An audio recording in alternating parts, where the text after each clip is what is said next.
Assalamualaikum warahmatullahi wabarakatuh. Bismillahirrahmanirrahim. Alhamdulillahilladzi khalaqas samawati wal ard wa ikhtilafal laili wan nahar la ayatul liulil albab.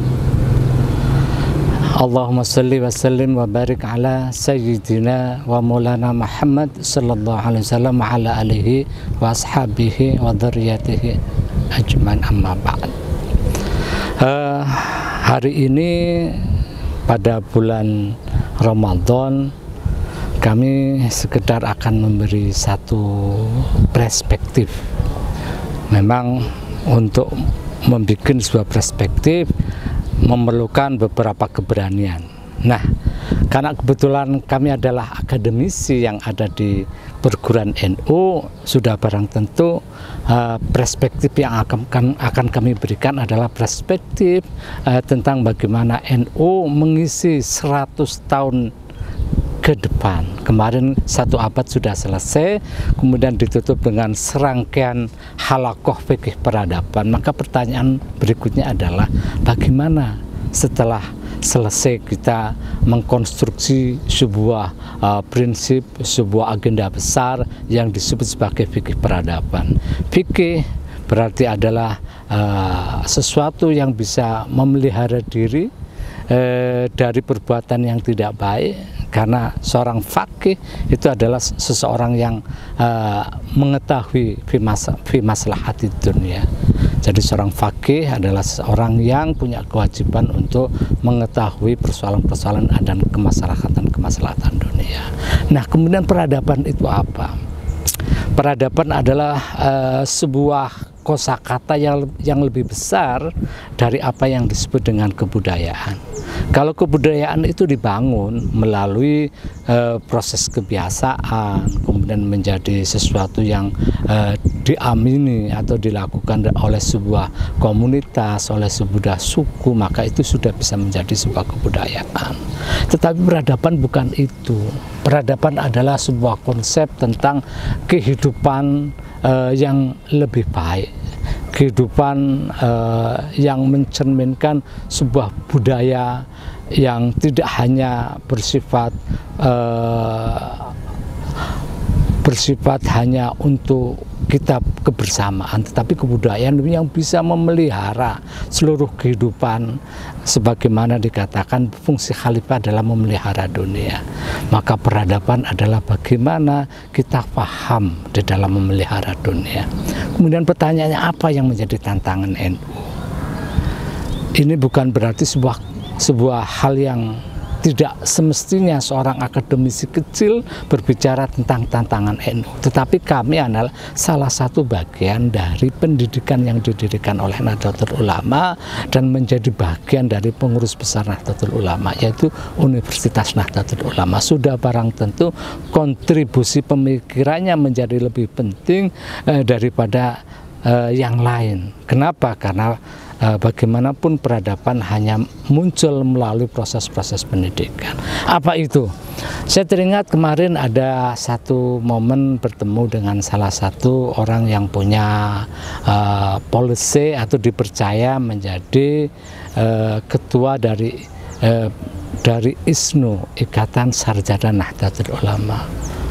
Saudara saya yang namanya belakangnya sama dengan saya.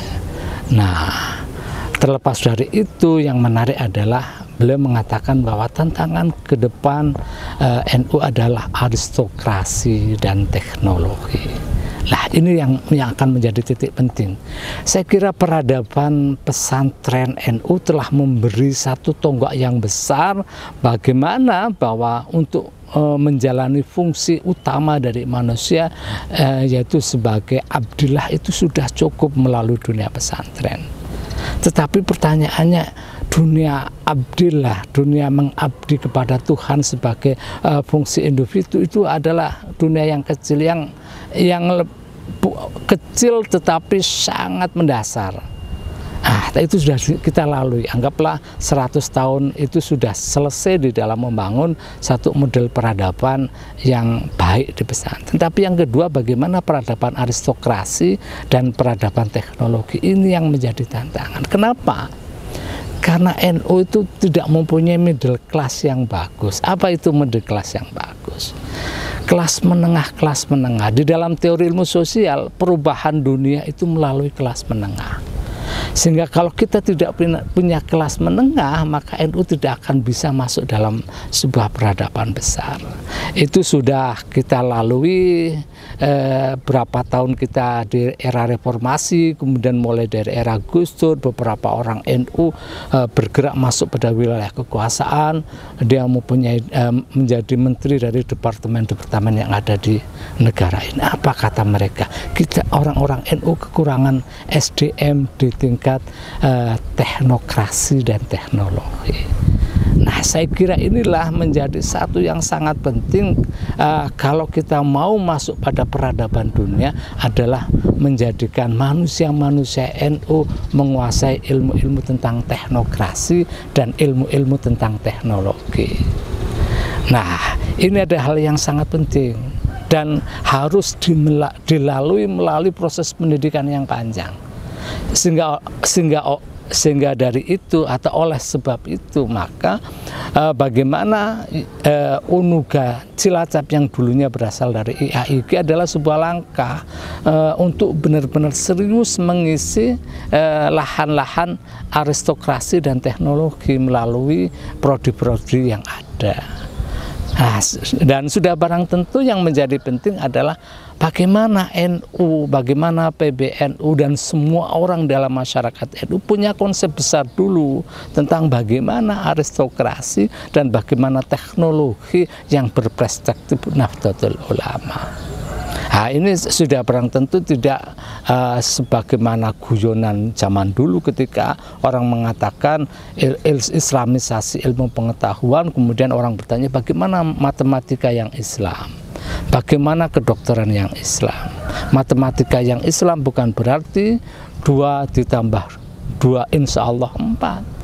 Bukan berarti dokter yang NU yang Islami itu diawali dengan bismillah, kemudian diakhiri dengan alhamdulillah, itu bukan itu, tetapi mengabdi pada kemaslahatan umat, mengabdi kepada apa yang menjadi cita-cita besar Nahdlatul Ulama, menjadi bagian yang tidak terpisahkan dengan perkembangan dan pembangunan manusia di Indonesia. Inilah inti yang disebut tentang bagaimana mengisi tentang teknokrasi. Artinya apa? NU harus menguasai ilmu-ilmu sosial yang akan menjadi bagian dari decision maker, sebagai bagian dari membangun satu kebijakan nasional maupun kebijakan yang mempengaruhi dunia. Kemudian yang kedua menjadi teknolog, artinya masyarakat NU harus menguasai teknologi supaya teknologi itu tidak hanya kita menjadi pengguna yang pasif.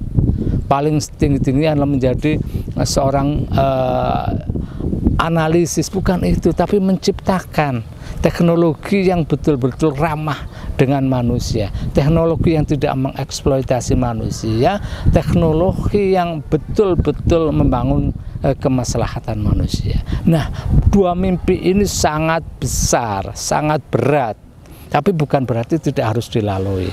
Tahapannya adalah melalui pendidikan.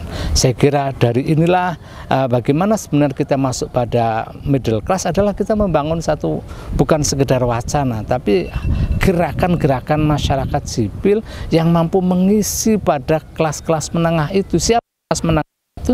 Ya orang-orang yang punya policy kebijakan, entah jadi DPR, entah jadi birokrat, entah jadi teknolog, tapi semuanya akan menjadi satu karena bingkingnya satu.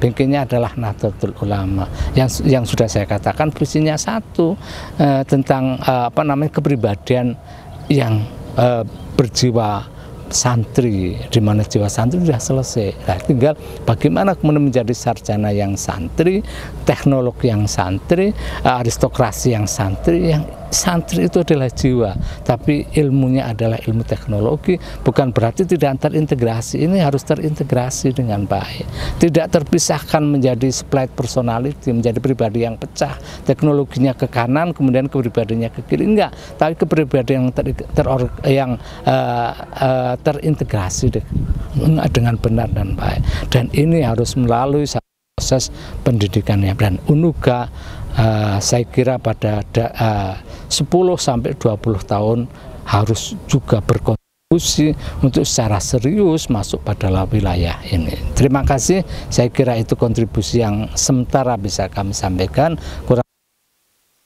Wassalamualaikum warahmatullahi wabarakatuh.